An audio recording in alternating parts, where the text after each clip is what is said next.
কবিতাৰ শিৰোনাম অমৰ সুৰ। সুৰেৰে মহিলা বিশ্ব জনগণক, শব্দৰ বাৰুদেৰে হৃদয় চিনি গলা। সেই শ্ৰদ্ধাৰ সুধাকণ্ঠ, কালজয়ী গীতৰ মালাৰে অসমীয়া জাতি সংস্কৃতি বৃহত্তৰ জনগোষ্ঠীৰ প্ৰাণৰো প্ৰাণ হৈ ৰলা।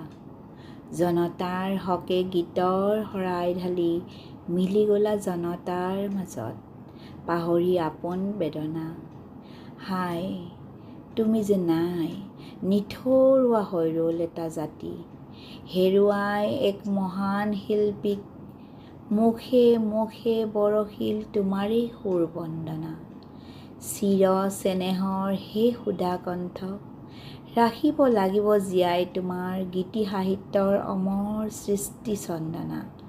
যি সুৰৰ মিঠা মিঠা সুবাসে চুই যায় আজিও অনন্ত আত্মাক, অমৰ সুৰৰ তোমাৰ স্মৰণেৰেই বৈ যাব যিদৰে লুইতৰ নৈ।